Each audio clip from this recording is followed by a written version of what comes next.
All right, there we are, ladies and gentlemen, the closing bell on Wall Street. And it was good news after the Easter holiday. Of course, the market was closed for Good Friday, but we got the jobs numbers on Friday, which were very disappointing.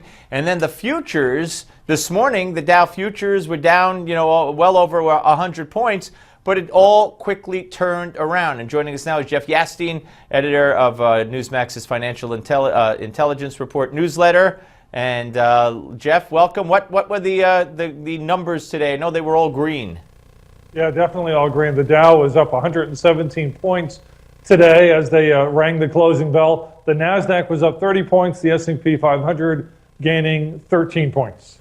And so what happened? Because on Friday, the futures and when they opened this morning, the people, it seemed to perplex the market and to concern the market. And then, of course, shortly after it opened today, it all turned around.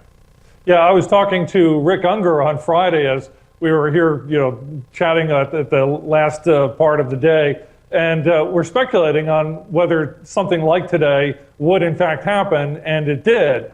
What happened was, everybody's out there saying, okay, great, this jobs report, maybe it's bad, and maybe it's indicating a slower economy, maybe it's just cool weather. Nobody really knows, but the belief is that if it is weak, then it means that the Federal Reserve will be that much later in raising interest rates, and right now the market is focused very specifically on that. So the farther out onto the horizon they can push the specifics of an interest rate increase, the market likes that. And I know today we had some words from a member of the Fed, I think might have been for Philadelphia, I'm not 100% sure, who basically said that whatever happens with the interest rates, it will not be, infringe upon the growth of the economy, which I think those were taken to heart by some investors as well.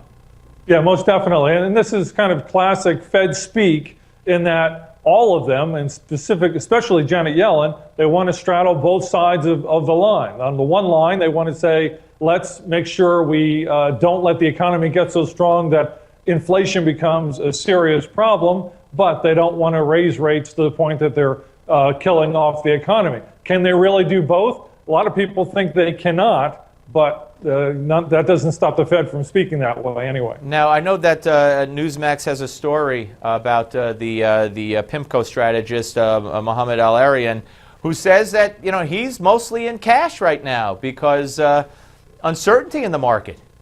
Yeah, he gave an interview to the Orange County Register. They got picked up, and the interview ranged over lots of different topics, but the reporter asked him what he was doing with his money, and he happened to mention it was mostly all in cash.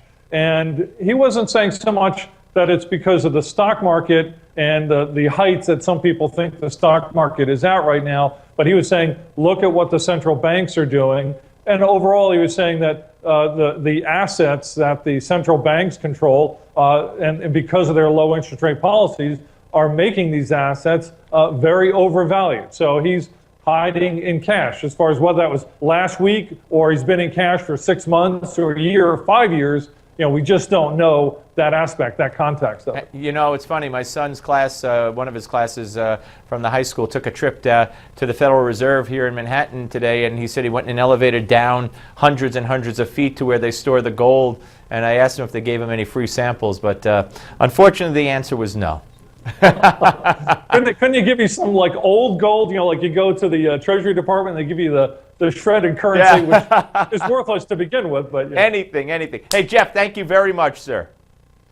Thank you, Steve. All right, Jeff Yastine, and you can find out more on the financial news, everything you need to know by going to Newsmax.com and simply clicking on the finance button. It's at the very top of the page. And there you see, right there, there's an image of it, and you could find, believe me, chock full of information that you need to know. So go to Newsmax.com and click the finance button at the top of the page. Up next, give me 5. Don't go away.